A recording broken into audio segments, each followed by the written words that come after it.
Nada, David, no solo te quería comentar, primero felicitarles, digamos, por este tipo de eventos y encuentros. Segundo, comentarles, de hecho, que voy a estar durante un tiempo como asesor del ministro en temas ambientales rurales, así que la introducción que tú acabas de hacer es plenamente adecuada y apropiada. El mismo gobierno ya viene reflexionando profundamente acerca de esa sostenibilidad ambiental asociada a lo rural, que es gestionar un territorio rural, cuáles son los retos para hacerlo, cómo ir más allá, digamos, de lo que clásicamente hemos considerado como conservación.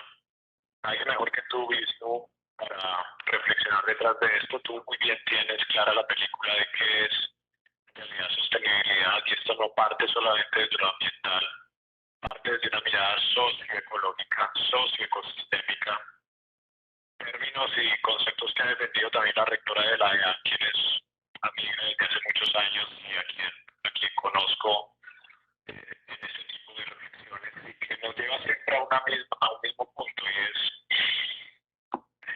yo quisiera dejar como algunas tres o cuatro ideas mismo, tal vez para la discusión, si tú me permites.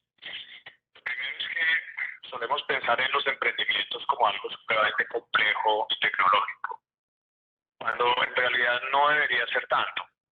Es decir, parto de la idea de que la ruralidad en Colombia es simple, de que la ruralidad en Colombia necesita soluciones prácticas más que complejas, y que por lo general cuando tú estás allí afuera, y créanme que he estado en regiones complejas de la Mojana, de bosques secos de Colombia, de páramos con profundos conflictos socioecológicos, en donde la gente pide a gritos el qué hacer. Normalmente las soluciones, entre más complejas son, más difíciles son de apropiar por parte de la comunidad y más difíciles de que el emprendimiento realmente emprenda. Y para hacerme entender, les pongo algunos ejemplos. Por lo general, ustedes piensan, por ejemplo, en las necesidades rurales de Colombia. Hoy, sobre todo, una de las principales necesidades es el autorreconocimiento de que hay conocimiento. Y es que creo que todos los que estamos aquí reunidos solemos pensar o pararnos en el trono del conocimiento porque hemos estado en el colegio, porque hemos estado en la universidad, porque muchos tienen posgrados en A, B, C, D. A muchos se nos olvida que hay muchas formas de conocimiento, que es tal vez lo primero que deberíamos reconocer en territorio. Y es cuál es la capacidad ya instalada, cuál es ese conocimiento ancestral y actual que ya está instalado. Y en realidad, cuál es ese vacío que yo quiero llenar. Y muchas veces el vacío que quiero llenar no tiene que pasar por las complejidades técnicas, tecnológicas, que hoy en día estamos tan acostumbrados. Muchas veces los vacíos son tan simples como fortalecer la capacidad. Otros pueden ser tan sencillos como revalidar formas de conocimiento que ya están siendo olvidadas y que ya estaban instaladas.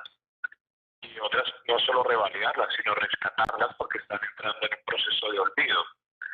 Hay N emprendimientos hoy en Colombia de tipo rural que no son nada más que lo que veíamos hace 70 años o 60 años en territorio, y que, wow, uno dice, mira, la persona que logró revalidar y rescatar ese tipo de conocimientos supo dar en el clavo detrás de un emprendimiento que es satisfactorio, pero que sobre todo le deja mucho a la comunidad rural.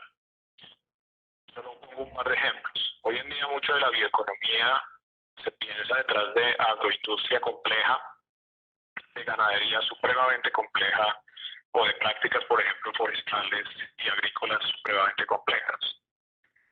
Pero muchos de los emprendimientos que están teniendo fuerte éxito en el país, ustedes los ven en el día a día en un restaurante de cualquier ciudad grande o intermedia en Colombia, y no es más sino el rescate mismo de lo que tradicionalmente se venía haciendo, pero que tiene un nuevo escenario, que ese escenario nuevo es el reconocimiento absoluto dentro de un mercado de esas actividades, en muchos casos artesanales y sostenibles, que ya existían.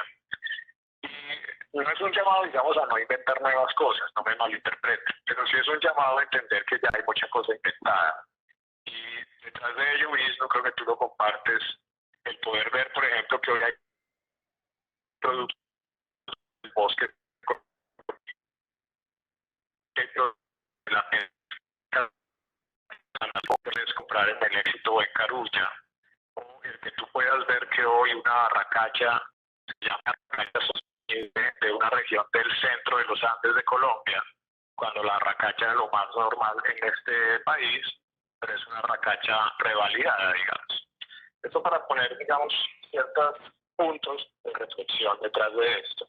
Una ruralidad en crisis, lo que en realidad tiene es que no llama a las nuevas generaciones a quedarse, a la permanencia. Y es porque básicamente estas nuevas generaciones han perdido esa conexión con algo que nos hace sentir orgullosos, y es el ser rural. Y el ser rural como modo de vida debería ser uno de los principales aspectos a trabajarse cuando se está pensando en un emprendimiento. Muchos de los que están aquí en la reunión hoy, me imagino, tienen orígenes urbanos, pero algunos, lo sé, deben tener orígenes también bastante rurales. Y ahí está uno de reflexionar, venga, ¿qué era lo que a mí me gustaba de ese ser rural? ¿Qué era lo que me conectaba con mi ruralidad? ¿Qué me hace diferente del resto? Tengo una reflexión. Cuando estuvimos trabajando durante 2 años largos en la región de La Mojana, en nuevos emprendimientos, en una zona en donde la pobreza es muy marcada, nos dimos cuenta que el principal problema no radicaba en que no hubiera la capacidad instalada o que no hubiera posibilidades de comercialización. El principal problema es que la gente no estaba orgullosa de lo que hacía. No había encontrado esa razón del por qué ser mojanero, solo para poner un ejemplo, era algo distinto en el mundo y era algo que hoy en día debería demostrarse no solamente a nivel nacional, sino internacional como algo único.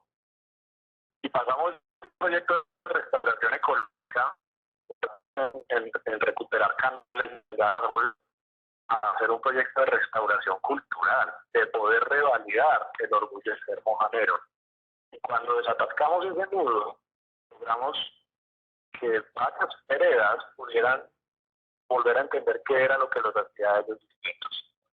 Es una reflexión que no es menor, porque sé que en este taller y en los que entran, uno tiene que partir de un emprendimiento no solo de qué, sino para quién. Porque el emprendimiento no es para uno mismo. El emprendimiento tiene una cadena de actores muy complejos en donde básicamente es la gobernanza la que se tiene que empezar a trabajar, o mejor dicho, habría que partir, digamos, de fortalecer ciertas formas de gobernanza rural para permitir que el emprendimiento sea exitoso. Algunas reflexiones, mismo, perdona si me alargué, pero que quiero dejar aquí entre el tintero, porque como te decía, a las 5:10 estoy abordando ya un avión, pero que me encantaría seguir compartiendo con ustedes. No sé tú qué opinas, o si ya adelante, yo estoy aquí muy atento por el teléfono. No, aquí estamos escuchándote todos atentamente. Me parece muy chévere esto que estás diciendo del como la estamos llamando por acá, o, que precisamente es atender esas adaptaciones culturales que ya son exitosas a esos temas, ¿cierto? Entonces, no sé si tal vez le hiciera alguna pregunta para Wilson y que nos hiciera una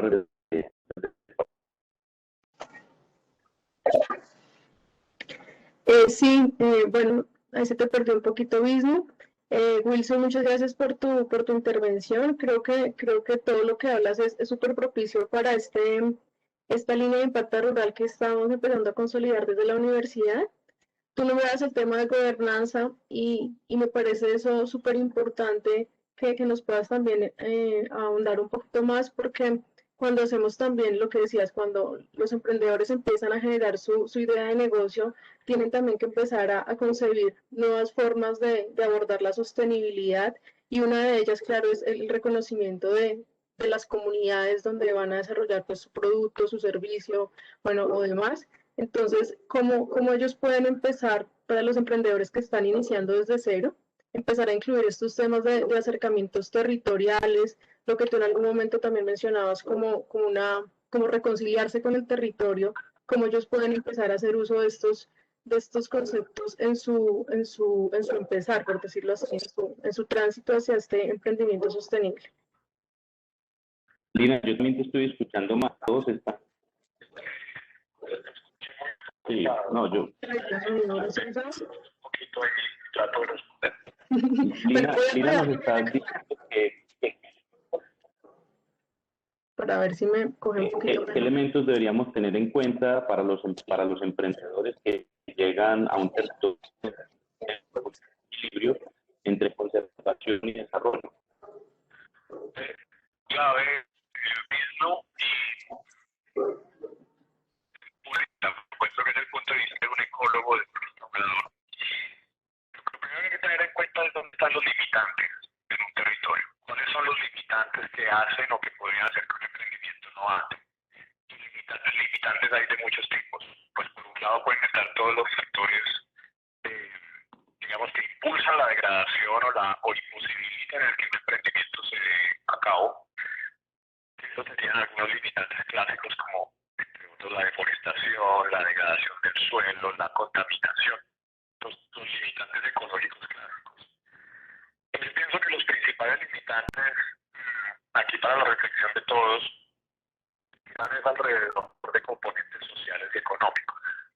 ¿Dónde encuentro yo en mi proceso de diagnóstico de un emprendimiento los principales limitantes que podrían hacer que el emprendimiento no funcione?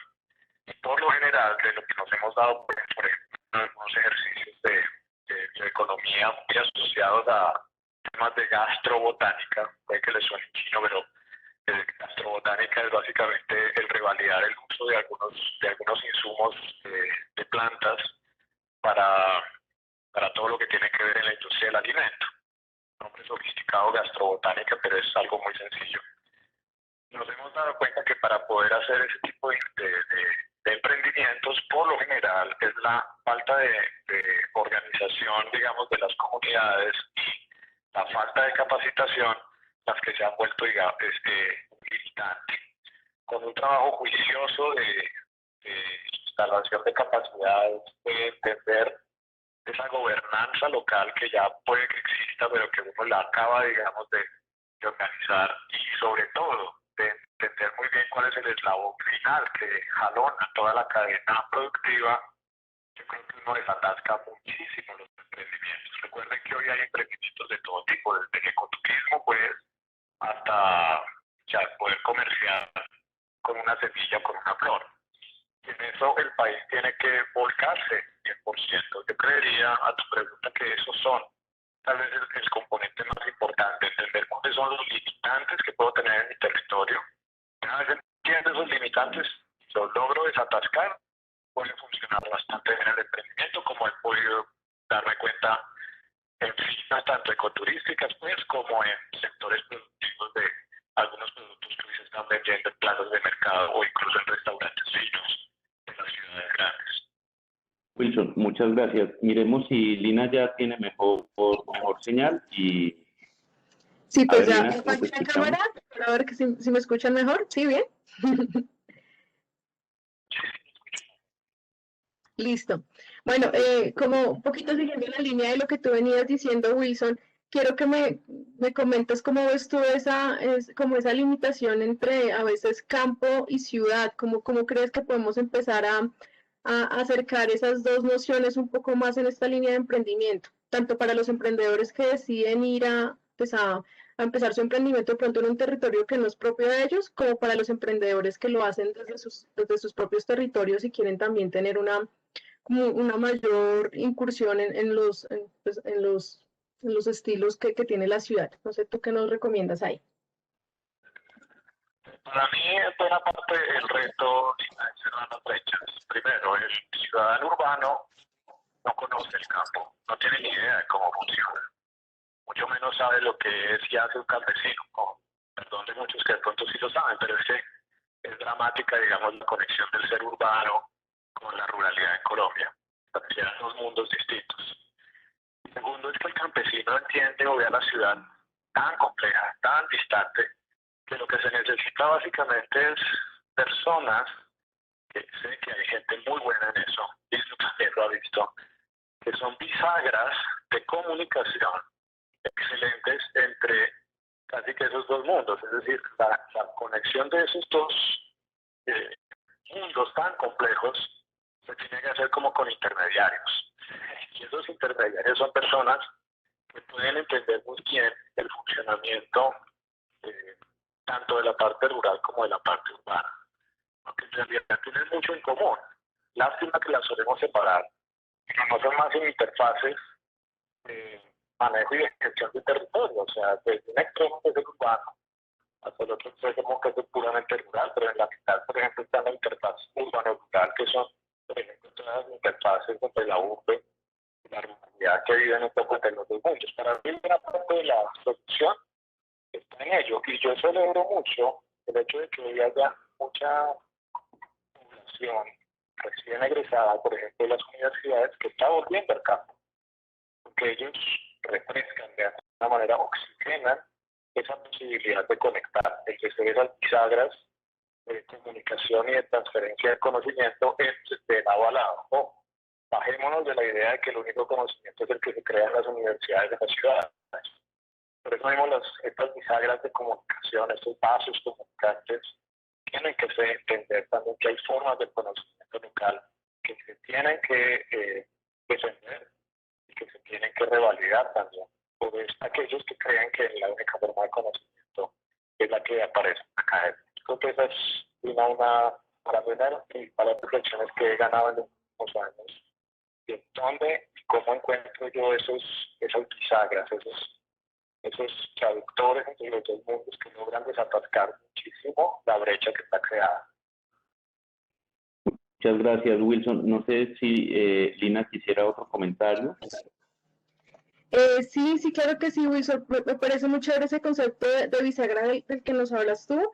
A mí me gustaría un poquito ya pues, poder enfocar la conversación en tu experiencia y en lo que ha sido pues ya tu trabajo en el Instituto de Alexander von Humboldt, sobre todo en el tema ya de gestión territorial de la biodiversidad, porque creo que cuando hablas de bisagras, pues el trabajo que ustedes han venido adelantando del instituto pues está muy en línea también para trabajar esas nociones de ruralidad y un poco sí, aunque pues, no sé si es directamente, pero también de empezar a disminuir esas brechas que se consideran entre ambas partes. Entonces, si tú nos cuentas un poco cómo pues, qué estrategias han empezado a implementar para que aquí todos pues, podamos conocerlo, también sería muy importante.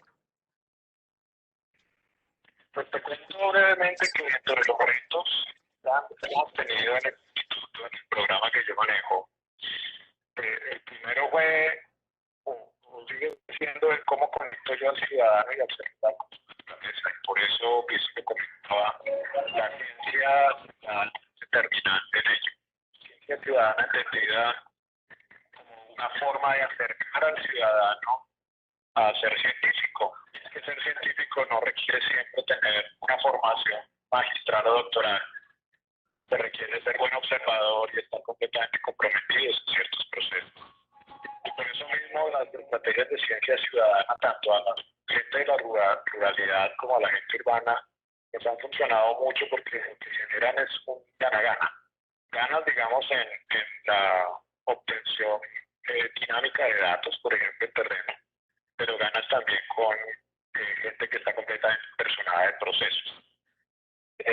Otros temas, digamos, en los que hemos venido avanzando muchísimo es el poder empezar a pensar que al momento de conservar o restaurar ya no se trata solamente de encerrar sitios naturales, sino que muchos de esos sitios naturales pueden tener gente y esa gente puede usar el territorio. Sé que suena loco, pero es que tradicionalmente la filosofía de conservación en el país ha estado muy relacionada a conservación vigente. Y si en algo hemos estado, digamos, peleando de frente desde el instituto, incluso desde la época en la que Brigitte era directora, es que la conservación se tiene que hacer con gente. Por eso mismo, muchas ideas viejas de la creación de nuevas áreas protegidas, de la restauración misma de los ecosistemas, han ido variando de esa planificación que hacía el biólogo o el ecólogo en el escritorio. Vamos a hacer creación común o co-creación de las soluciones en el terreno. Hoy está muy de moda, digamos, el concepto de las soluciones basadas en la naturaleza. Pero las soluciones basadas en la naturaleza no serían soluciones si no fueran creadas en conjunto con la comunidad. Por eso tal vez parte de la nueva experiencia que hemos tenido en los 2 o 3 últimos años ha sido que prácticamente todo lo que implementamos en territorio tiene una fase preliminar muy larga e importante de creación conjunta de dichas soluciones. Y esto te lo digo aplicado a ciudades como Bucaramanga, Medellín, Bogotá, o aplicado a territorios tan complejos como el páramo de Santurbán o como las zonas de minería que pueden haber en la región de Magdalena Medio. En todos estos casos hemos trabajado muy fuertemente en eso. Venga, inventemos en conjunto las posibles soluciones que hoy necesita tu territorio. No algo que viene de pronto de una ciudad ya inventada en un paquete en un computador y que no tiene ningún contexto interno. Creo que ese es uno de los principales virajes que hemos tenido recientemente en este instituto. Creería que por ahí está muy bueno para que sigan con la discusión. Muchísimas gracias, Wilson. Me parece muy ilustrativo esto. Yo simplemente quiero recordar y traer algunos conceptos que Wilson nos ha, sobre los que nos ha llamado la atención, y es alrededor primero de la conservación. Digamos que naturaleza no es solamente la naturaleza que vemos en la exterioridad rural, no son los árboles, no son los pájaros, también hay naturaleza en las creaciones humanas, en las urbes, ¿sí? Hay naturaleza creada, es digamos una segunda piel que se pone nuestra especie para adaptarse a los ecosistemas, y que precisamente esa adaptación distinta que se ha logrado en los ecosistemas es la que nos llama a buscar escenarios nuevos, no todos recién inventados, como también nos llama la atención desde el principio. Hay que pensar también en retroinnovación, exactamente culturas originarias, exactamente, y uno no tiene que irse muy lejos, campesinos, nuestros, qué cosas hacían. Nosotros precisamente aquí en la ciudad de Neiva tenemos un emprendimiento relacionado con economías propias, y esas economías pues nos han venido mostrando formas de empacar distintas, muy sencillas, que tienen muy poco impacto, y que no nos inventamos la rueda, simplemente estamos acordándonos de las cositas que hacían los abuelos y cómo resolvían la vida, y encontrando soluciones sostenibles, porque si solamente es lo que viene hacia adelante, sin mirar atrás qué cositas estaban dichas. Entonces creo que Wilson nos llama mucho eso, la renovación, nos vacaciones, ¿sí? Y en que para pensar la relación campo-ciudad, que es un lugar tan común de estudio en las academias, pues hay necesariamente que profundizar en cada una de ellas, a ver que el concepto de desarrollo ha intentado alejarlos, ver que parecía que había un inexorable de la evolución del campo a la ciudad, ¿sí? Y que esa idea hizo cultura, o una idea que tomó y que Wilson también nos llama la atención. Wilson, veo que está ya como próximo a abordar, a despedir o hacer alguna reflexión final para tu llamada. Sí, me están llamando ya de nuevo, y discúlpame. Quiero dejar como concepto que los procedimientos por la palabra emprendimiento no necesitan ser necesariamente complejos, necesitan ser integradores. Y a ser integrador me estoy refiriendo a que deben leer muy bien, como tú dices, el pasado, mirar el presente para el futuro. Por eso son los que son exitosos, porque entienden, digamos, todo un trasegar histórico de aquello en lo que estás emprendiendo, sobre todo si esa migración 30 o 50 de cómo estaría a punto sostenible. Entonces, no, más que la complejidad, porque yo tengo alumnos que piensan que la técnica es algo, es más bien es una muy buena lectura de ese contexto en el que voy a hacer el emprendimiento. Si necesitas que te veas, bienvenido. Pero miren muchos emprendimientos exitosos en Asia, en África e incluso aquí en América tropical, y se van a dar cuenta que tiene una excelente necesidad que estaba creada. Los dejo en la discusión. Les mando, por supuesto, un cálido abrazo y muy bueno que ya ahora Muchísimas gracias por aceptar esta invitación y por atenderla así desde la dificultad en la comunicación también. Un abrazo. Bueno, muchas gracias a todos. Adelante con el trabajo. Cuídense. Hasta luego. Muchas gracias, Wilson, que estés muy bien. Buen viaje.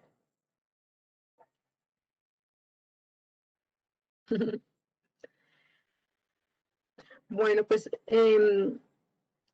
lo importante aquí, como mencionaba Bisno, es poder empezar a aterrizar este concepto de cómo emprender desde la ruralidad y cómo empezar a comprender esa noción de territorio dentro de nuestros modelos de negocio. Entonces, nos parece que acá Wilson nos deja una reflexión muy importante sobre, como mencionaba Bisno, el tema de conservación, pero sobre todo el tema de empezar a un poco a desmenuzar ese concepto amplio que es sostenibilidad, que es territorio, y empezar a verlo como este ejercicio cotidiano y es finalmente las personas con las que nos relacionamos en un entorno, es empezar a concebir los recursos naturales con los que nos rodeamos y sobre esto empezar a generar reflexión dentro de nuestros equipos emprendedores. Creo que es uno de los temas más importantes y que nos puede empezar ya a llamar en una reflexión acerca de lo que hay en nuestro territorio, lo que nos está ofreciendo el territorio y también lo que yo quiero hacer como emprendedor. Y ahí podemos nosotros también empezar a ligar las dos líneas sobre lo que yo quiero hacer versus lo que está en mi entorno y también pues, sobre lo que está orientado la economía, ya sea de la vereda, del municipio, ya sea a nivel departamental. Creo que nos podemos apoyar mucho en todo el tema público, las políticas públicas que se están impulsando y revisar cómo podemos darle un sentido para que todo esto tenga una mayor fortaleza y pues digamos que sea un factor que permita robustecer nuestro modelo de negocio. Entonces, ese es el tema que aquí también queremos empezar a aterrizar con Bisnu y queremos que ustedes pues que están interesados pues también nos empiecen a contar un poquito sobre pues sobre las experiencias, las preguntas que tengan alrededor del tema y lo vamos aquí pues también hablando.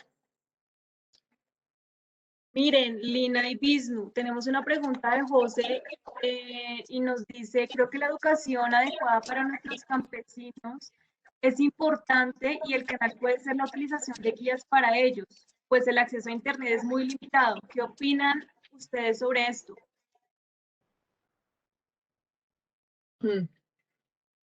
Sí, definitivamente el tema de acceso a Internet es un tema que dificulta muchísimo el acercamiento, esas bisagras de las que nos hablaba Wilson, trabajo en región o con comunidad, pero creo que no puede ser un impedimento. Si bien es una herramienta en la que actualmente todos nos estamos moviendo a través de la cual nos estamos comunicando, no podemos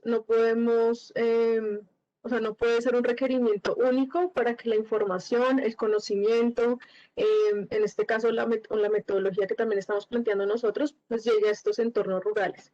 Entonces, lo que debería hacerse acá también es empezar a plantear una serie de estrategias para intervenir desde la presencialidad, para hacer que esa información llegue a territorio y para que de una u otra forma pues, se logren impulsar estas iniciativas. Desde la presencialidad o a través de otras herramientas que permitan recurrir de pronto a temas mucho más interactivos, temas mucho más de uso de pronto de herramientas tradicionales, que no sean pues, las que en este momento nos estamos habituando a utilizar, que son pues, mucho más digitales.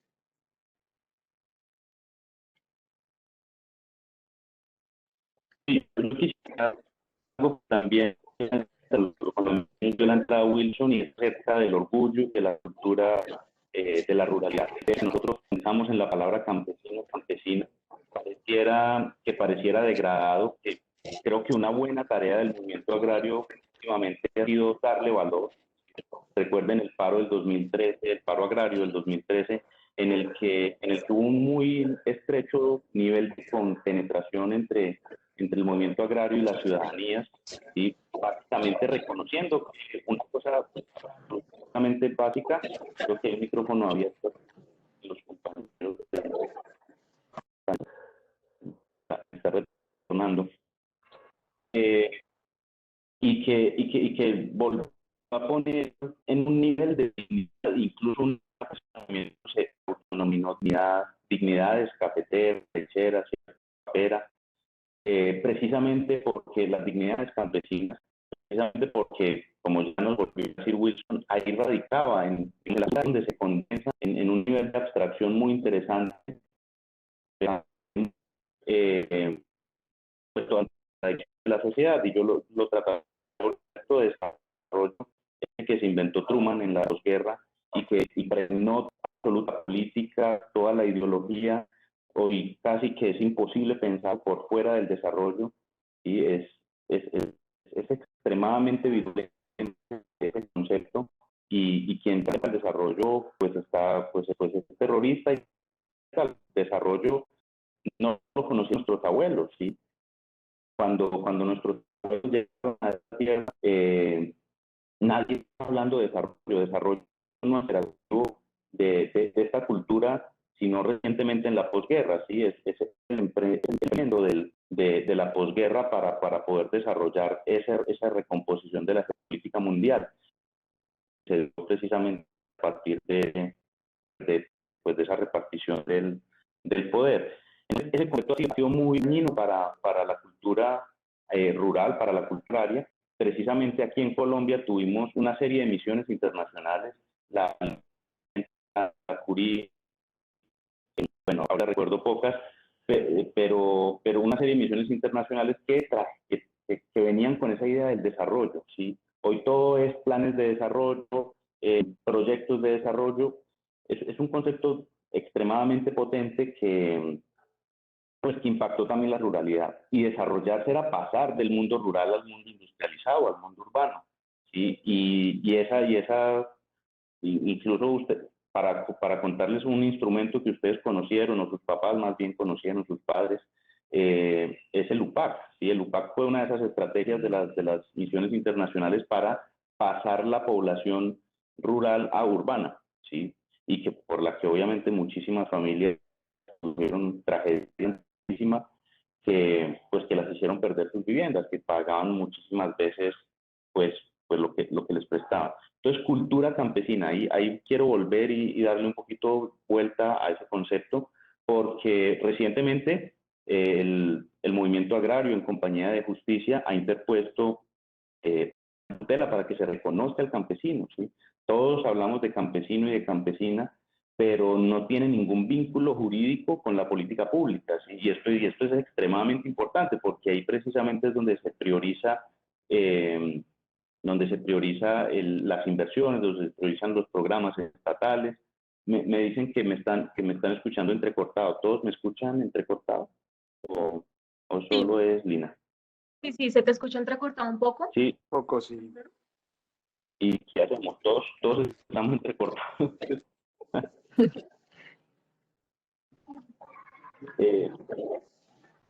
No sé, pues sigo echando el cuento. ¿Sí? Sí, de una, continúa. Sí, igual es por segunditos. Y entonces volver a darle un lugar especial en la cultura nuestra.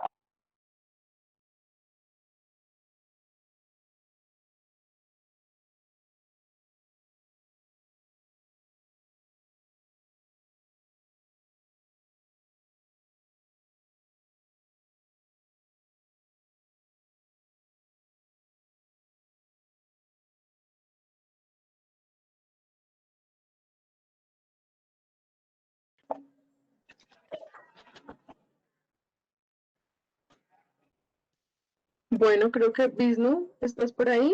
No, Vishnu se cayó. ¿Me confirman si me están ustedes también escuchando o si es un problema también aquí de mi internet? Sí, Lina, a ti te estamos escuchando. Ah, perfecto. Bueno, no, pues ya mientras Vishnu regresa, es que los problemas de conexión hoy están como en todo lado.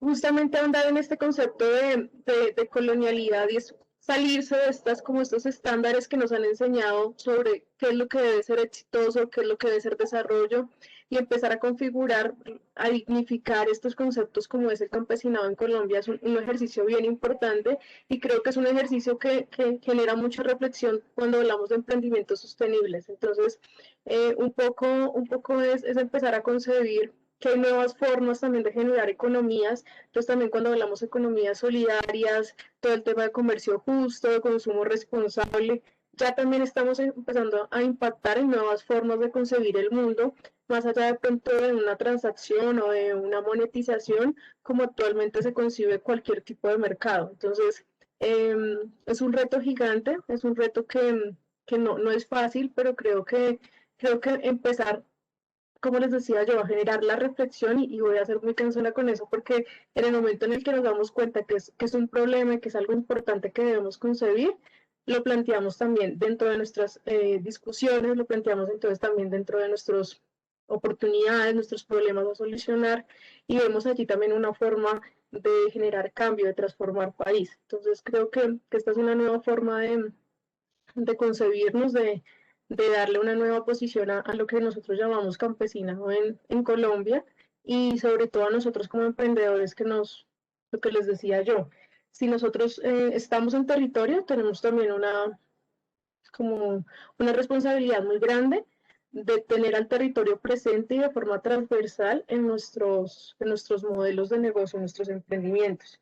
Pero también si estamos fuera del territorio y queremos hacer un acercamiento directamente a algún territorio en específico, pues también tenemos la responsabilidad de contar con la comunidad, de generar una concertación con ellos que involucre estas nuevas formas de pensar, que dé cabida también a otras formas de ver el mundo, ¿sí? Entonces, cuando hablamos no solo de comunidades campesinas, sino también de comunidades afro, de comunidades étnicas, vemos que hay otras formas de concebir el mundo, otras formas de emprender. Bueno, es mucho más allá, lo que les decía yo, de un tema lucrativo, sino que consideran otro tipo de factores como la asociatividad, como el intercambio de saberes. Entonces hay también muchos emprendimientos basados en empezar a fortalecer esos saberes ancestrales, y lo que hacen es, a través de una figura de emprendimiento, empezar a generar pues nuevos reconocimientos hacia estos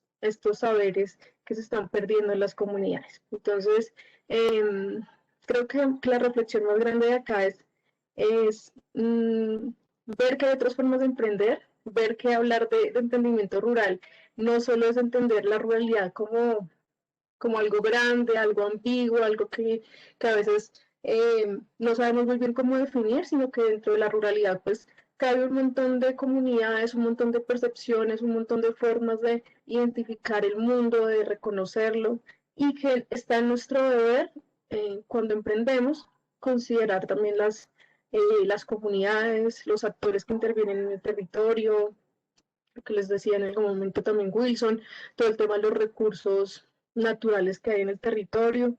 Entonces, todo esto empieza a intervenir y empezamos nosotros a darle también una forma y aterrizarlo hacia lo que nosotros también queremos hacer desde nuestro emprendimiento. Entonces, creo que esa es una reflexión importante para nosotros, empezar a situar el territorio en esta pues en esta línea de sostenibilidad, en esta línea de emprendimiento, y pues creo que también valdría mucho la pena empezar a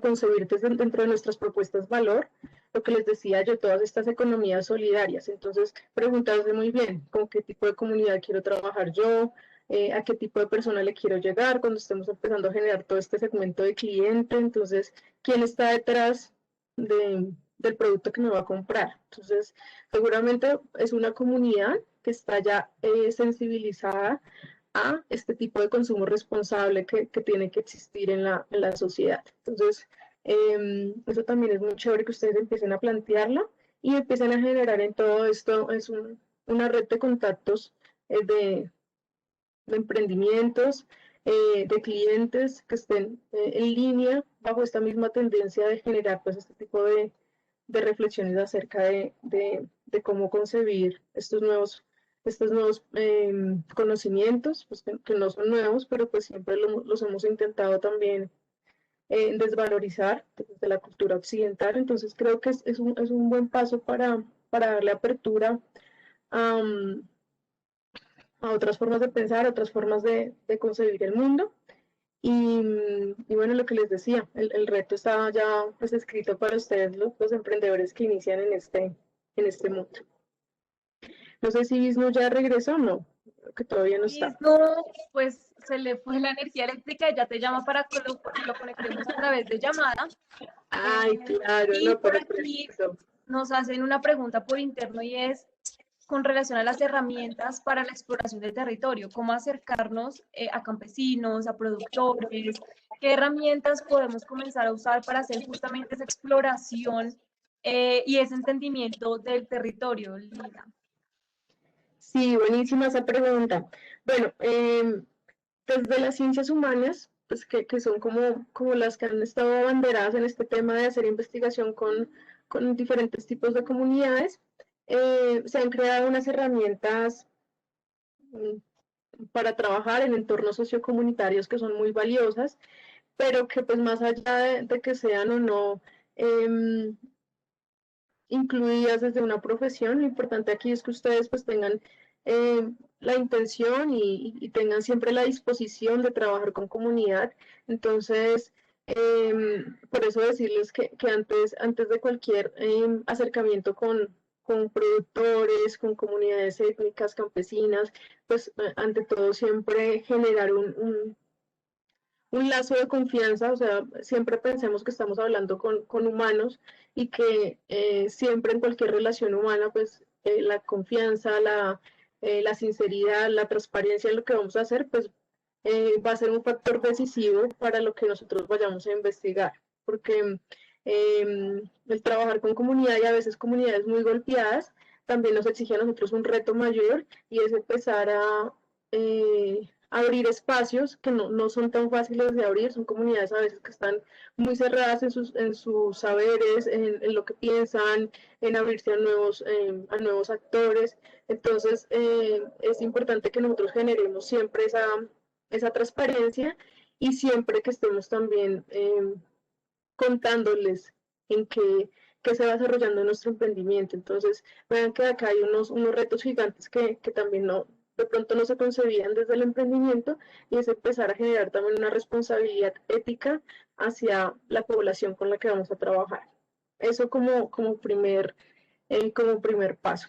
Ya cuando nosotros tenemos un acercamiento con comunidad, es importante empezar a delimitar qué queremos investigar, porque entonces cuando nosotros nos acercamos al territorio, pues vamos a estar ante un montón de información que de pronto puede ser desalentadora, porque es mucha, o por otro lado, pues nos puede nosotros generar también una confusión, porque de todo lo que queremos investigar, puede que terminemos investigando cosas que no sean tan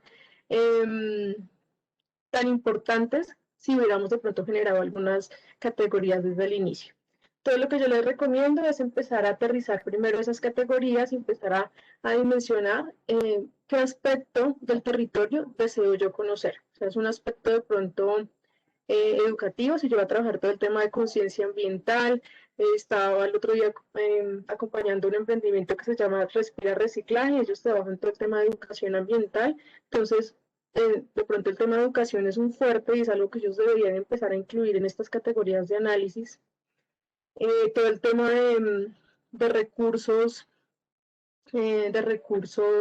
naturales que hay en el territorio, de pronto qué presencia hacen de qué especies endémicas, qué especies nativas hay en el territorio. Y si yo me empiezo a preguntar todo eso, siempre preguntarme, bueno, si yo tengo esta información, ¿cuál es el objetivo? ¿Sí?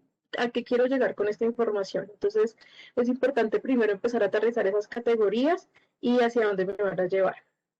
Una vez ya tengo esas categorías, lo que voy a hacer es empezar a concebir el tipo de instrumento que sea más óptimo para acercarme con esta comunidad. Entonces, cuando hablamos de instrumentos, son herramientas que nosotros utilizamos con comunidad para hacer una recolección de información primaria. Entonces, hablamos de entrevistas a profundidad, de encuestas, de grupos focales, hablamos de etnografía, hablamos de cartografía social. Vemos que hay muchas herramientas que podemos empezar a utilizar, pero pues todo va a depender también del nivel, lo que les decía al inicio, el nivel de rapport o el nivel de confianza que hay con este actor, porque yo no puedo de pronto preguntarle o hacer una entrevista a profundidad y hacerle preguntas de pronto muy personales, si de pronto mi confianza con esta persona no está tan fuerte, ¿sí me entienden? Puede generar de pronto un sinsabor o un momento incómodo o de pronto un sesgo en la misma respuesta, puede que la persona me responda algo muy sobre lo que yo quiero escuchar y eso genera un sesgo en la investigación. Entonces, dependerá también de qué tanto acercamiento tenemos con la comunidad.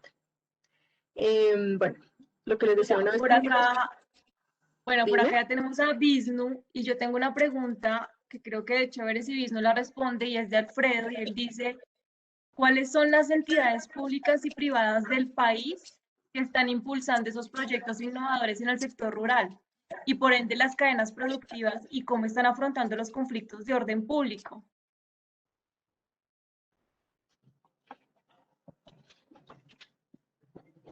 A ver, ahí por favor me confirman si escuchan a Visnu. No, Eri, no lo estamos escuchando. Ahí, a ver. No. Sí, estás en altavoz, a ver. Dale, habla, a ver.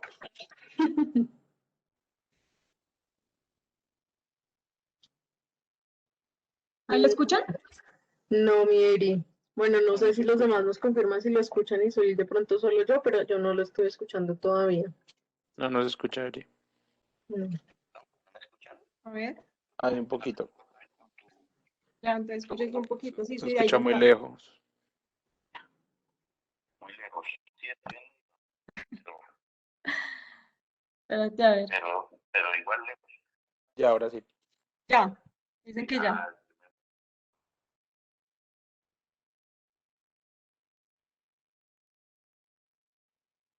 Ahora sí va. Ahorita sí se escuchó, pero en este momento se fue otra vez. ¿Cómo lo ven ahí? Todavía se escucha muy lejos. Espérame un segundito, ya, márcale si quieres a Lina, ya nos comunicamos a través de Lina. Te voy a marcar activismo y ya te coloco aquí en altavoz.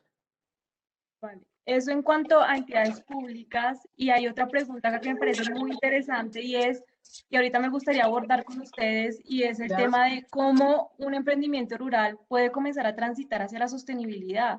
Lo hemos estado hablando desde emprendimientos de base tradicional, pero cuando están rodeados de varios componentes que uno diría deberían hacer de base sostenible, cómo también un emprendimiento rural comienza a transitar desde la sostenibilidad. Entonces, esas dos preguntas. Listo, Eri. Ya estoy aquí con Visnu. Entonces, Visnu, estás ahí en altavoz. Si quieres, habla a ver si te escuchan todos. Ya, hola, sí. Sí, ahí sí se escucha Estoy perfecto. lejos, pero no tanto. ¿Cómo Sí. están? ¿Sí lo escuchan? ¿Me confirman? Sí, ahí se escucha. Ah, perfecto. Listo, ya puedes hablar. Gracias. Entonces les decía que hay una intersectorialidad aquí muy interesante que está construyéndose, ¿sí? Lo primero es el sector de agricultura. ¿Sí? El sector de agricultura es muy robusto, digamos, tiene una institucionalidad muy fuerte, muy probada, con unas instituciones que tienen historia bastante, digamos, el tránsito que ha hecho la Caja Agraria, el Banco Agrario, que son, digamos, robustas en el presupuesto nacional, participan de manera muy significativa, pero es muy distinto con ambiente, ¿sí? Y aquí en ambiente en el sector ambiental tenemos unas características, unas especificidades que hacen pensar esa intersectorialidad de manera diferencial a otros países del hemisferio. Y esto es así porque Colombia siempre ha sido muy innovador en materia ambiental. ¿Sí? Desde la cumbre de Estocolmo en el 72, aquí se vinieron con Banintello y con una serie de delegados a hacer un sector ambiental muy novedoso en su momento con Indedena, pero también con la ley 99 se innovó muchísimo y tenemos un sistema que tiene unos institutos de investigación que no lo tienen los otros sectores de esa manera tan categórica, que están adscritos a la cabeza, que es el Ministerio de Ambiente, y que tienen alguna repartición sectorial y temática, ¿sí? Tienen una repartición sectorial y temática, o territorial más bien, y temática, que hace que pensar esa esa intersectorialidad sea complejo, ¿sí? Eso no lo tenemos en otros países de esa manera, y aquí en Colombia ha sido un reto muy, muy importante, en donde hay una institución que es engranaje, sí, que es clave, que se llama la UCRA, que está escrita al sector agricultura, pero que ha empezado a hacer ese diálogo con el sector ambiental, ¿sí? Con muchísimos tropiezos, en un tema, por ejemplo, que Wilson también nos anunció, que es el de las áreas protegidas, el de la conservación con gente, y esto que ahorita, si ustedes quieren, podemos comentar. Yo pues he investigado bastante sobre ese tema, y que está encargada de decirnos más o menos dónde deberíamos potenciar qué cosas, ¿sí? Para dónde la yuca, para dónde el plátano, para dónde la palma, ¿cierto? Para dónde la papa, y para dónde el sector forestal, entre otras, porque este es un país forestal, ¿sí? Yo creo que ahí es un muy buen lugar para pensar emprendimientos, porque productos secundarios del bosque en más o menos la mitad del país, que es reserva forestal de la Ley Segunda de 1959, pues es una oportunidad tremenda que está muy poco desarrollada de la gestión territorial pues que hemos hecho, digamos, en este instituto, y la experiencia previa, pues muy pocos emprendimientos he logrado ver de uso forestal, ¿sí? Cuando tenemos países en la región que tienen unos ejemplos muy importantes, ¿sí? Y aquí vuelvo hoy sobre un manto de duda que también tenemos sobre el uso de la biodiversidad, ¿sí? Que también lo anunció Wilson, ¿sí? La diversidad es para usarse, y no usarla también es una decisión que tomamos socialmente sobre esa. Tradicionalmente, digamos, el acervo conceptual que traíamos de los años, bueno, principio entre el 1870, cuando nacieron los primeros parques nacionales en Estados Unidos para el hemisferio, digamos, occidental, porque en Oriente esto fue totalmente distinto. Es ahí que se inaugura una política de conservación singente, que era lo que nos anunciaba Wilson, ¿sí? Y es hasta los 60, más o menos, con unas corrientes culturalistas o indigenistas le dan un valor de relacionamiento a la cultura, a las culturas indígenas con los ecosistemas, y a mostrar que de verdad allí podían haber sinergias muy interesantes. Pero no sucede así con otras culturas, con las que ya decía yo ahorita, se piensa incluso que no son culturas, ¿cierto? Que no tienen una cultura. Eso es una carga cultural y simbólica muy pesada, que ha hecho que nosotros como sociedad le estemos tirando la carga de conservar, de mantener ecosistemas, de mantener servicios ecosistémicos, la regulación del aire, del agua, comunidades agrarias, sí, que están en absoluta desventaja, que la Corte Constitucional lo ha reconocido en diversas ocasiones, digamos, y que hoy los pone como sujetos de especial protección. Entonces esta vuelta sencillamente para decir que hay instituciones que están necesariamente empezando a tocar la intersectorialidad. Al principio se quería como rayar la cancha para acá lo ambiental y para acá lo agropecuario, poner una raya, pero una cosa que también nos decía Wilson, fíjense que la gestión de los temas ambientales no está solamente en los parques nacionales, en las reservas forestales, en los distritos de manejo integrado, está en todo, está en las ciudades. Por eso ese programa tan chévere de ciencia ciudadana del Instituto Humboldt cobra un papel y una relevancia muy importante, para darnos cuenta que tenemos una relación de verdad íntima, no solamente con lo que llega a la mesa, sino con el aire que respiramos, con lo que es una condición necesaria para que llegue el agua a nuestros hogares. Sí, como se ha querido categorizar los servicios ecosistémicos de los que nos beneficiamos. Yo simplemente pues quería hacer ese par de anotaciones para pensarla, pues para esa pregunta de la institucionalidad. Obviamente ahorita las compañeras pueden complementar con la institucionalidad que fomenta el emprendimiento. Pero yo quería volver a una cosa que fue cuando me quedé sin energía, por eso estamos hablando aquí por el celular, que fue cuando me quedé sin energía, y es esto del valor de la cultura, de las culturas agrarias que estamos conversando, y que tiene que ver también con algo mucho más viejo que este concepto del desarrollo, y es el tiempo, ¿sí? La velocidad a la que nos ha llevado la era de la industrialización, y que precisamente esa industrialización era la que aparentemente está peleando con la ruralidad, ¿sí? Hay un afán, hay hay una inquietud con la que vamos y es precisamente un ropaje que tenemos que quitarnos para poder trabajar en el mundo rural, que es este afán del tiempo, que es este afán de la inmediatez, de comernos el pastel completo de una sola sentada. Sí, a veces no pasa las chivas, el carro se va y me tengo que quedar todo el fin de semana. Y ese tipo de cosas para la velocidad con la que el mundo se está moviendo y con la que el mundo está empujando a que las cosas se muevan, pues empieza a generar muchísimas tensiones, porque cuando usted va a presentar un proyecto a la comunidad, ya un cronograma supremamente estrecho y tiene que cumplirlo, y a la primera reunión usted espera que salga una decisión, que le digan que sí o que le digan que no, pero no construye un proceso, y entonces la construcción del proceso de confianza creo que es otra enseñanza muy interesante de, de esta conversación, ¿sí? Hay que darle tiempo, hay que darle espacio, hay que darle lugar a la construcción de confianza y de relaciones con la ruralidad y con ese mundo que están dando a otro ritmo, ¿sí? Y que incluso hay una corriente del turismo que también nos llamaba la atención, Wilson, donde hay muchos emprendimientos, que es el turismo slow. Si hay gente que este ritmo se lo está llevando por delante, que necesita bajarle un poquitico, y pues eso hoy también se vende como parte de mostrar las bondades del mundo rural.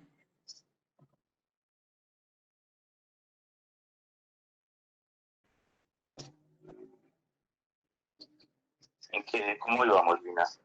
¿Tenemos más preguntas, comentarios? Sí, justo estaba revisando aquí las preguntas, a ver si vemos otra que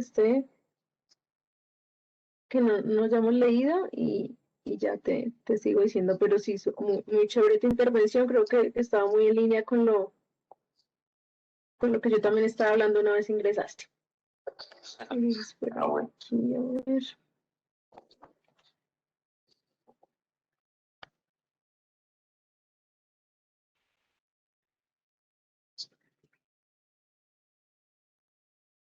No veo más preguntas. La otra pregunta que teníamos por ahí era cómo comienza a incorporar un emprendimiento rural el tema de sostenibilidad. Ya nos contaron sobre la relación con el territorio. ¿Qué debe tener en cuenta un emprendimiento rural para comenzar a incorporar o a transitar hacia la sostenibilidad? Ya, yo creo que Wilson nos dio la primera respuesta, y es la noción de límites, ¿sí? Yo, para responder esta pregunta, voy a usar esa dualidad que nos enseña el maestro Augusto Ángel Maya para pensar lo ambiental, ¿sí? Que es la relación entre ecosistemas y culturas, ¿sí? Como intentaba decir ahorita, Augusto Ángel Maya, que es uno de los padres del pensamiento ambiental latinoamericano, hace una digresión teórica para distinguir eso que es naturaleza, eso que es ambiente y lo que es ecosistema, que rápidamente pues voy a intentar una definición brusquita.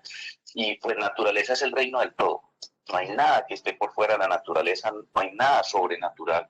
Sí, eso es obviamente una postura inmanente, y que Augusto siendo digamos, fue 20 años jesuita, siendo religioso, pues sabía que incluso si hubiese divinidad, incluso si hubiese un impulso divino en la naturaleza, estaba dentro de la naturaleza, no estaba por fuera, sino había una mano ordenando las cosas y el mundo físico desde afuera, sino desde adentro, ¿cierto? Que es el impulso primero.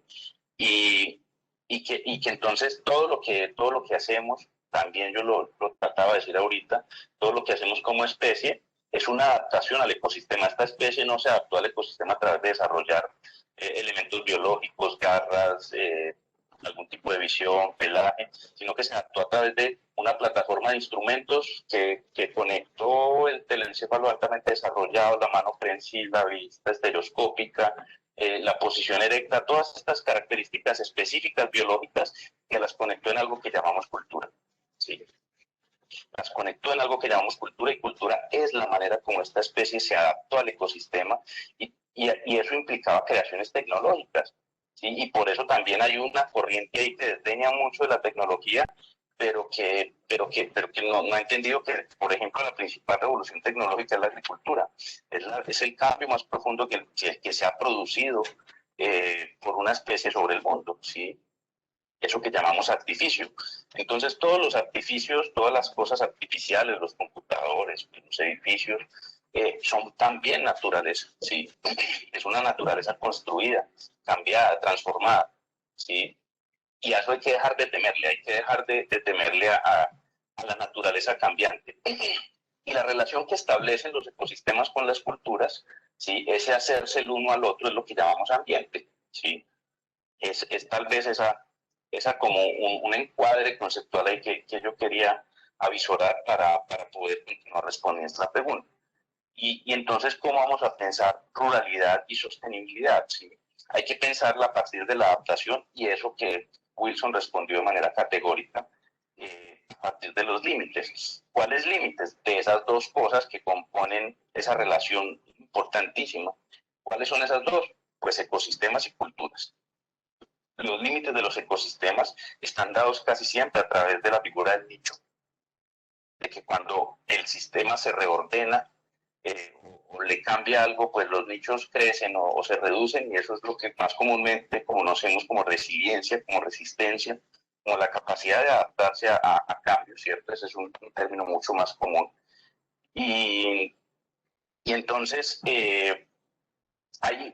digamos, hay unas características del ecosistema que yo las he dicho pues, de manera muy rápida, pero también de las culturas, ¿cierto? Entonces, ¿cuáles son los límites culturales? Las formas de organización social, ¿sí? Tienen que ver con las modificaciones al ecosistema, tienen que ver con sostenibilidad. ¿Sí? Los grandes camellones de la sabana de Bogotá o las grandes obras hidráulicas de la Mojana que nos hablaba Wilson, no fueron posibles sino con una forma de organización social.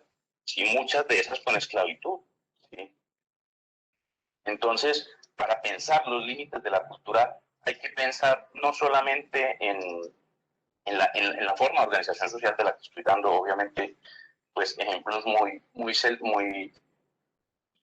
distantes, pero también selectos, sino también en los símbolos. Digamos que los símbolos son la expresión más acabada de la cultura, así es donde se ha logrado abstraer de manera más consistente, es la mayor abstracción de esas adaptaciones. ¿Sí? Entonces, como vemos las cosas, como las contamos, eso que llamamos mundo, ¿sí? Es ahí donde hay que producir los cambios y también también en ese lugar es donde están los límites, ¿sí?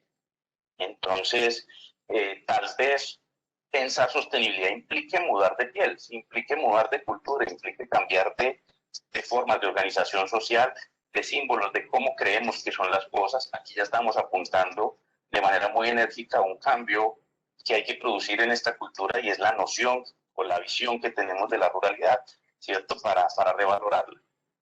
Yo simplemente creo que comentar ahí ese par de cositas para que sigamos la conversación. Mira, aquí Xiomara nos está preguntando un poco muy en línea hacia el tema de sostenibilidad también, ¿cuáles son esas oportunidades que se tienen en Colombia para emprender en zonas rurales?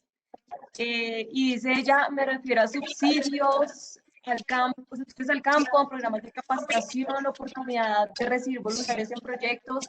¿Cuáles son como esas acciones claras que se están promoviendo actualmente en Colombia para emprender en territorio?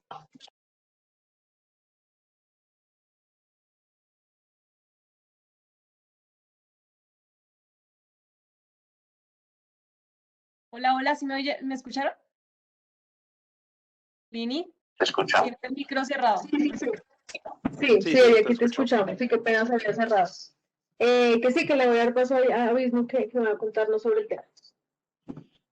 Pues, a ver, yo quisiera simplemente anunciar algunos, pues hay muchos instrumentos para apoyar los emprendimientos rurales. Creo que un desarrollo de todas estas cosas que he dicho, pues, que está, digamos, pegando duro son los negocios verdes. Hay una línea en agricultura para apoyar negocios verdes, ¿cierto? Obviamente, con la intencionalidad de estas cosas que ya se dijo de la UPRA, es decir, que esté técnicamente adecuado, aunque obviamente hacia el interior de eso, que le pongo ahí con el rótulo de técnico, hay discusiones, ¿sí? Pero entonces creo que en agricultura y en una relación muy interesante que se está tejiendo, que es lo que yo llamo intersectorialidad con ambiente, con el sector ambiental, las corporaciones autónomas esa es otra especificidad del sector ambiental que tenemos aquí en Colombia, es que la política no la ejecuta en la cabeza del sector, que es el ministerio, la ejecutan las corporaciones que además son autónomas, ¿cierto? Entonces, esto es muy interesante porque ese modelo es muy interesante, muy valioso, que es tomado de la TVA, de la Autoridad del Valle del Río Tennessee en Estados Unidos, y que aquí ha tenido una mutación muy interesante, ¿sí? Muy valiosa.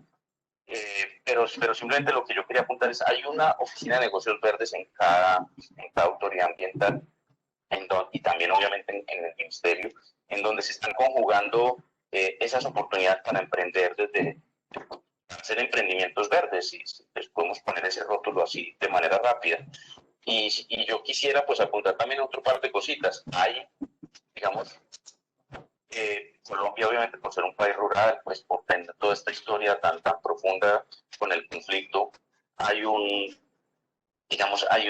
serie de recomendaciones para desarrollar el campo, ¿sí? Para la misión de sabios, pues que se hicieron sectoriales. Aquí hay obviamente una misión rural que hace las recomendaciones de política pública para que esto se transforme, y yo creo que ahí hay mucha oportunidad, porque esas cosas que se recomiendan, esos elementos que recomienda la misión rural, pues están por hacer, ¿sí? Yo mencionaba ahorita algunos con el tema forestal, creo que Wilson también nos mencionó otros con la gente en la conservación. Esas son oportunidades que el mundo ya desarrolló, es decir, esto aquí lo que estamos encerrados en unas cápsulas discutiendo cosas que en otras latitudes ya resolvieron de manera radical, obviamente a favor de la conjugación entre diversidad biológica y cultural, de las prácticas adaptadas de comunidades locales. Entonces, creo que esta es una parte, pero también la otra, esta de la manera como se resolvió el conflicto aquí en Colombia, o una parte del conflicto, que es el acuerdo de paz. Sí, ahí tenemos una serie de emprendimientos, de políticas públicas, de cosas por hacer que es necesario retomar, ¿sí? Y al principio decíamos, intentando caracterizar los emprendimientos rurales, pues que estos tenían, dijo Wilson, que estos tenían que buscar pues solucionar problemas. Es decir, hay una cantidad de problemas que están muy diagnosticados, y ahí hay una plétora absolutamente insondable de oportunidades para resolver conflictos, es decir, para innovar en la solución de conflictos. Sí, yo creo que ahí hay una cantidad de posibilidades impresionantes. Y ya, digamos, desde el punto de vista tributario, que es lo que tú preguntas, pues hay una derivación del acuerdo de paz, que es la SOMAC, que es las zonas más afectadas por el conflicto, en donde hay unas particularidades tributarias para las empresas que se creen al 2025, ¿sí? Ahí tendríamos que revisar el detalle, pero de eso vamos a hablar en un curso que la universidad va a ofrecer, un diplomado en emprendimiento rural sostenible junto con Unipaz. Súper bueno, atentos ahí porque se viene un diplomado entonces de emprendimiento rural para quienes estén interesados en profundizar mucho más. Aquí nos hacen una pregunta, y es, bueno, esto es un poquito más de táctica. ¿Cuántas personas mínimo ustedes recomiendan que deberían integrar o presentar un emprendimiento rural? Por ejemplo, en la metodología en Impacta, ¿cómo se está manejando? Cuéntenos un poquito cuántas personas, de cuánto es el equipo que debería liderar un emprendimiento rural. Bueno, aquí es bien importante, y es empezar a concebir que cuando hablamos también de emprendimiento rural, también hacemos mucho énfasis en ese primer modelo de familia que se concibe aquí en Colombia desde el emprendimiento rural, y creo que es la base para comprender también muchas de las dinámicas de las que hablábamos ahorita, como concebir esas formas de relacionarse, y es la familia en campo. Creo que es el eje principal sobre el cual se basa cualquier emprendimiento rural, pues no cualquiera, pero digamos en su gran mayoría sí está constituido, y los roles a veces se distribuyen es a través de esta organización y de este tipo de figura, pues que representa gran parte de la comunidad colombiana. Pero cuando hablamos pues de emprendimiento rural, creo que acá lo importante, más allá del número de integrantes, es también empezar a concebir los roles que tiene cada uno de los integrantes dentro del emprendimiento, para que sobre eso yo también empiece a identificar qué es lo que necesita, qué es lo que necesita mi emprendimiento, qué es lo que yo tengo, también cuál es mi alcance, tanto técnico, en conocimientos, en relaciones con otros actores, y sobre eso empezar yo también a situarme sobre mis alcances como emprendedor y lo que yo también necesito. Entonces, si veo que también necesito algún tipo de perfil o de persona específica que sea imperante para el funcionamiento de mi emprendimiento, pues también habrá que ver el caso específico de cada uno, pero creo que eso varía mucho también en los entornos comunitarios. Entonces, como les decía, cuando hablamos de comunidades campesinas, pues este rol de familia influye mucho, pero también cambian otros contextos. Cuando hablamos contextos étnicos, también pues el contexto de comunidad pues difiere muchísimo y el hablar también de un emprendimiento rural, como les comentaba ahorita, pues ya trasciende de pronto a temas también mucho más gruesos de conocimientos y también los roles pues, que conlleva cada persona dentro de este emprendimiento.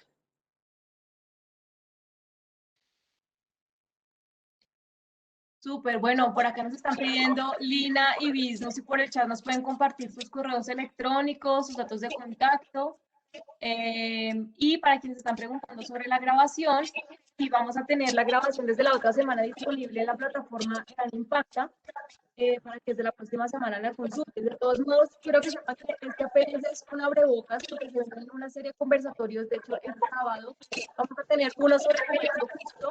Entonces, ustedes que son emprendedores rurales, y que también quieren comenzar a aplicar los principios de comercio justo en el emprendimiento, súper bienvenidos a que estén pendientes de la convocatoria. Ya salió hoy justo, para hablar de comercio justo en emprendimientos rurales también. Entonces, para que estén súper atentos, porque apenas el conversatorio de un abrebocas para todo lo que se viene en temas de emprendimiento rural, justamente es de la línea EAN Impact. Creo que por ahora no sé si alguien tiene alguna otra pregunta.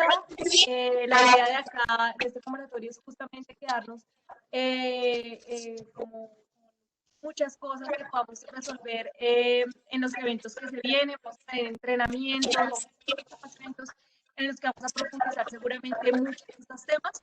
Entonces, invitarlos a que estén pendientes. Ahí les está compartiendo los correos electrónicos Visno y Lina para que quienes estén interesados pues lo apunten ahí. Y nada, creo que si no sé si algún otro tenga alguna otra pregunta antes de cerrar la sesión. Agradecerles por conectarse con nosotros en esta sesión y bueno, como les digo, estén pendientes del resto de eventos. Apenas estamos tocando temas que serán profundizados en las siguientes sesiones. Vamos a hablar sobre biodiversidad, sobre cómo también comenzar a generar a partir de la biodiversidad, cómo utilizar esa biodiversidad, un poco lo está hablando, cómo comenzar también a analizar emprendimientos rurales. Entonces, porque se vienen unos conversatorios y unos entrenamientos muy chéveres en los que vamos a profundizar muchas líneas que se han tocado hoy, desde nuestra producción Wilson hasta lo que han estado conversando Lina y Viz. Entonces, no, a Visno y a Lina, agradecerles por este espacio, quienes se conectaron, mil gracias. Vamos a dejarles una encuesta de experiencia para que por favor den conclusión de este conversatorio.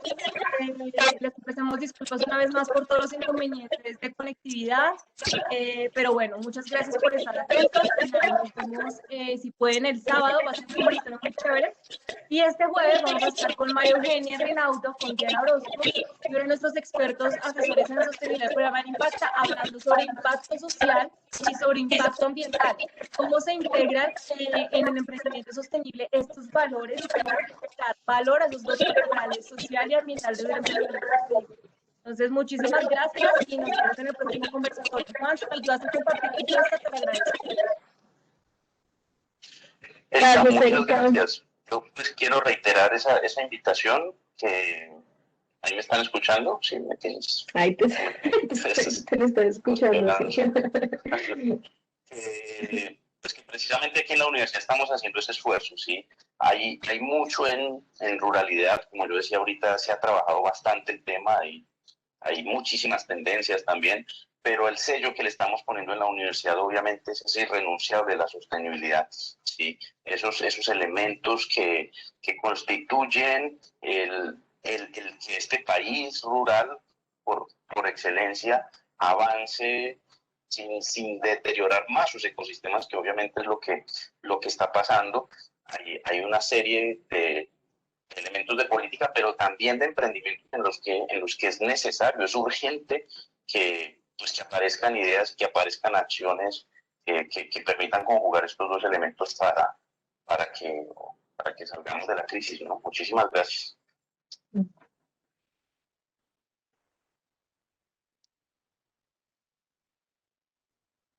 Mil gracias. Nos vemos en el próximo espacio. Que tengan buena tarde.